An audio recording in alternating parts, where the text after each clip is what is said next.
నమస్తే ఫ్రెండ్స్, అందరూ బాగున్నారా? మేము బాగున్నాము, మీరందరూ బాగున్నారు అనుకుంటున్నాను. అక్కడ మీకు ఒక సైన్ బోర్డ్ కనబడుతుంది కదా, ఇది సంగారెడ్డి దగ్గర ఉన్న టోల్ రోడ్ స్టార్ట్ అయ్యే సైన్ బోర్డ్ అనమాట. ఇక్కడ నుంచి మనకు టోల్ రోడ్ స్టార్ట్ అవుతుంది. ఇప్పుడు మనం వచ్చి రేచింతల్ సిద్ధి వినాయక స్వామి దేవాలయంకి వెళ్తున్నాం అనమాట. ఇది తెలంగాణ రాష్ట్రం సంగారెడ్డి జిల్లాలోని న్యాల్కల్ మండలంలో రేచింతల్ గ్రామంలో ఉన్న మహిమాన్విత సిద్ధి వినాయక స్వామి టెంపుల్ అనమాట. ఇక్కడ ఒక మీకు బోర్డు కనిపిస్తుంది చూడండి, సదాశివపేట్. ఈ ముందుకు వెళ్ళగానే మనకు సదాశివపేట్ లెఫ్ట్ సైడ్కి వస్తుంది అనమాట. ఇంతకుముందు ఆ దారిలోనే వెళ్ళేవాళ్ళం. తర్వాత ఇక్కడ మనకు అవుటర్ రోడ్ ఒకటి వేశారనమాట. సిటీ అవుట్ కట్ నుంచి అవుటర్ రోడ్ అనమాట ఇది. అక్కడ బోర్డు కనిపిస్తుంది చూడండి, ఆ లోపలికి అట్లా వెళ్తే సదాశివపేటలోకి వెళ్తాం మనం. ఇది వచ్చి నేషనల్ హైవే 65 హైదరాబాద్ నుంచి బాంబే వెళ్ళే దారి అనమాట ఇది. మనం ఇప్పుడు రేచింతల్ టెంపుల్కి వెళ్తున్నాం కదా, హైదరాబాద్ నుంచి మనకి 110 కిలోమీటర్స్ ఉంటుంది. 2.5 అవర్స్ పడుతుంది టెంపుల్కి దాకా వెళ్ళడానికి. అక్కడ మీకు ఒక బోర్డు కనిపిస్తుంది చూడండి. ఇంతకుముందు నేను సదాశివపేట అని చెప్పా కదా, ఆ సదాశివపేటలో నుంచి వస్తే మళ్ళీ ఇక్కడ మనకి ఇక్కడ టచ్ అవుతుంది అనమాట. ఇది మనం ఇప్పుడు అవుట్ రోడ్ నుంచి వచ్చామన్నమాట, సిటీ అవుట్ రోడ్ నుంచి వచ్చాము మనం. ఇక్కడ నుంచి మనకు జైరాబాద్ వచ్చి 33 కిలోమీటర్స్ ఉంటుంది. అక్కడ మీకు బోర్డులో కూడా కనిపిస్తుంది చూడండి, 33 కిలోమీటర్స్ జైరాబాద్. రోడ్ అయితే చాలా బాగుంటుంది, 4-వే రోడ్డు, చాలా బాగుంది రోడ్ అయితే. ఇక్కడ నుంచి అక్కడ టోల్ బోర్డు కనబడుతుంది కదా, 500 మీటర్స్లో మనకు టోల్ గేట్ వస్తుంది అనమాట.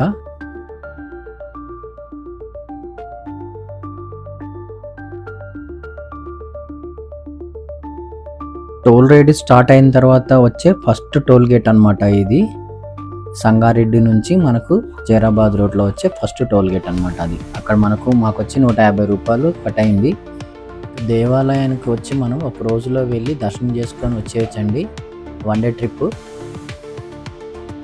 ఇక జైరాబాద్కు వెళ్ళకముందే మాకు భరత్ నగర్ చౌరస్తా అని చెప్పి అక్కడ నుంచి మేము రైట్ సైడ్ తీసుకున్నాం అనమాట.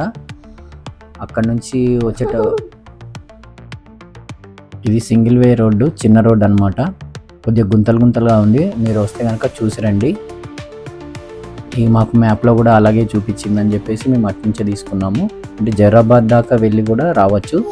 జైరాబాద్ నుంచి టెంపుల్కి వచ్చి 13 కిలోమీటర్స్ అనమాట. ఇక్కడ మీకు ఒక డ్యామ్ కనబడుతుంది చూసారా, ఇది వచ్చి నారింజ డ్యామ్ అంటండి, కొత్తూరు ఇది. డ్యామ్లో నీళ్ళు చూసారా ఎంతలా ఉన్నాయో, ఫుల్గా నిండిపోయి ఉన్నాయన్నమాట. చాలా దూరం వరకు ఉన్నాయి వాటర్ అయితే. డ్యామ్ చూస్తే మాత్రం చిన్నగా ఉంది, కొద్ది దూరం వరకే ఉంది ఆ బ్రిడ్జ్ అయితే. అదిగోండి రైట్ సైడ్ చూస్తే మీకు కనబడతాయి చూడండి, నీళ్ళు చాలా దూరం వరకు ఉన్నాయి. మీకు ముందు కమాన్ కనబడుతుంది చూడండి, అదే కమాన్లో నుంచి ఇప్పుడు మనం టెంపుల్కి వెళ్తాం అనమాట. మీకు ముందు అయితే రోడ్డు కనపడుతుంది కదా, ఆ రోడ్ వచ్చి బిదర్కి వెళ్తాం అనమాట. ఈ కమాన్ వచ్చి మనకు రోడ్డు పక్కనే కనబడుతుంది అనమాట, రైట్ సైడ్లో. మనకి జైరాబాద్ నుంచి టెంపుల్ వరకు 13 కిలోమీటర్స్ ఉంటుంది. కమాన్ నుంచి టెంపుల్ వరకు అయితే 1 కిలోమీటర్ ఉంటుందండి. మీకు ఇక్కడ చూసారు కదా 2 రోడ్లు ఉన్నాయన్నమాట, right side left side. Road పక్కనే చూసారు కదా చెట్లు, పచ్చని చెట్లు. ఈ పక్కనే పంట పొలాలు కూడా ఉన్నాయన్నమాట. అది మీకు కనబడుతున్నాయి కదా ముందు లెఫ్ట్ సైడ్లో మొత్తం పంట పొలాలు అనమాట. రైట్ సైడ్ ఉన్నాయి, అలాగే లెఫ్ట్ సైడ్ కూడా పంట పొలాలు ఉన్నాయి, మొత్తం పంట పొలాలే. లోపలికి వస్తుంటే మాత్రం ఏదో అడవిలో నుంచి టెంపుల్కి వెళ్తున్నట్టు అనిపించిందండి, చాలా బాగుంది. చూస్తున్నారు కదా మీరు, చెట్లు అటుపక్క ఇటుపక్క చెట్లు, మధ్యలో దారి, చాలా బాగా అనిపించింది.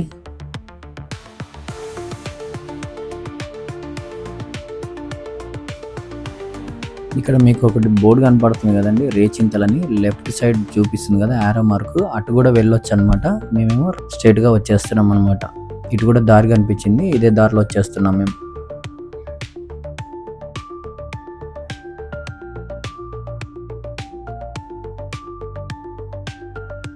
ఈ కొండ కనిపిస్తుంది కదా, కొండ మధ్యలో నుంచి దారి ఉందన్నమాట. లెఫ్ట్ సైడ్ ఏమో కొండ, రైట్ సైడ్ ఏమో టెంపుల్ అనమాట.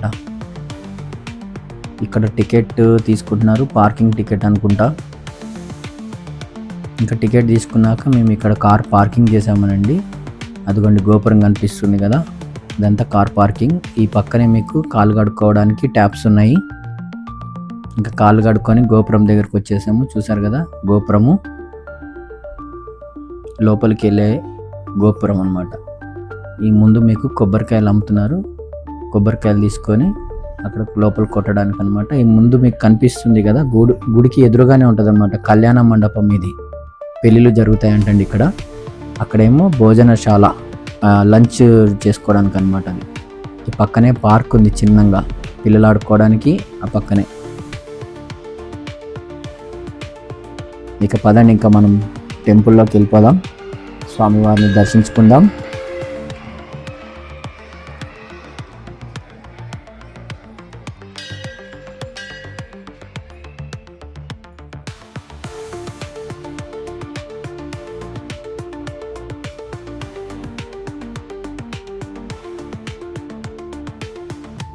మనం దేవాలయంలోకి రాగానే ఎదురుగా ఇట్లా స్వామివారి విగ్రహం కనబడుతుందండి. ఇది మొత్తం గ్లాసులో ఉంటుంది అనమాట.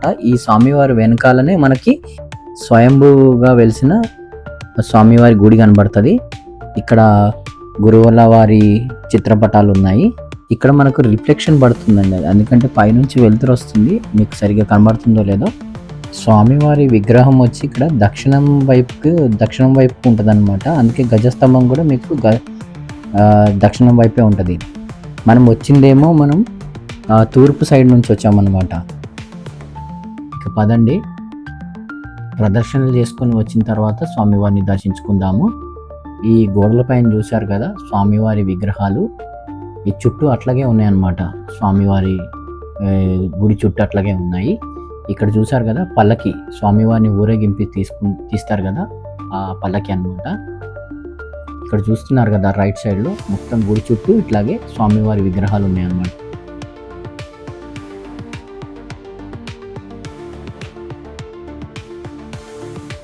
గుడి లోపల చూసారండి, ఇలా ఉంది చూడండి. గుడి లోపల అయితే గోల్డ్ కోటింగ్తో ఉందన్నమాట, చాలా బాగుంది. గుడి లోపల వీడియోస్ కానీ ఫొటోస్ కానీ తీసుకోవడానికి ఎలవ్ లేదు. స్వామివారి విగ్రహం ఇలా ఉంటుంది, దర్శించుకోండి. స్వామివారు మనకి చందన రూపంలో దర్శనమిస్తారు.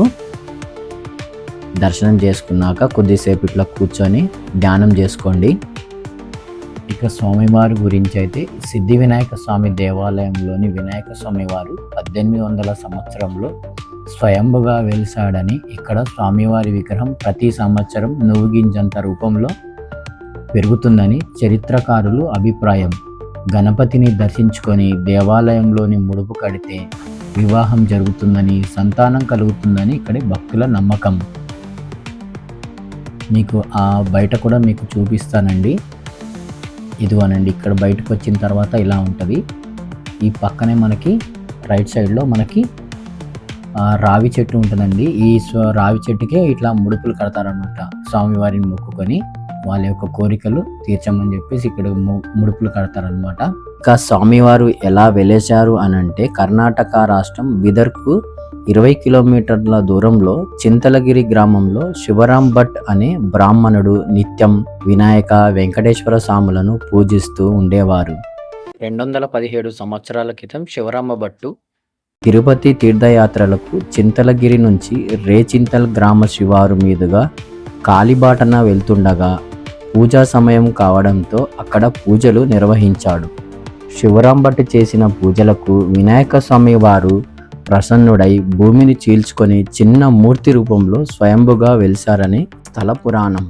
స్వామివారిని మీరు చూశారు కదా, ప్రతి సంవత్సరం స్వామివారు నువ్వు గింజంత రూపంలో పెరుగుతారట. ఇక్కడ చూశారు కదా గోశాల కూడా ఉందన్నమాట. చాలా గోవులు కూడా ఇక్కడ ఉన్నాయి. ఇకోనండి టెంపుల్ చూశారు కదా ఎంత పెద్దగా ఉందో, చాలా విశాలంగా ఉంటుందండి. టెంపుల్ చుట్టూ కూడా చాలా బాగుంటుంది. ఒకసారి మీకు వీలైతే రండి, దర్శించుకోండి. ఇంకా ఇదండి దేవాలయం గురించి. ఈ వీడియో కనుక మీకు నచ్చితే లైక్ చేయండి, షేర్ చేయండి, సబ్స్క్రైబ్ చేయండి. అలాగే పక్కన ఉన్న గంట సింబల్ని కూడా నొక్కండి మా వీడియోస్ గురించి. ఇక మేము బయలుదేరుతున్నామనండి. జై హింద్.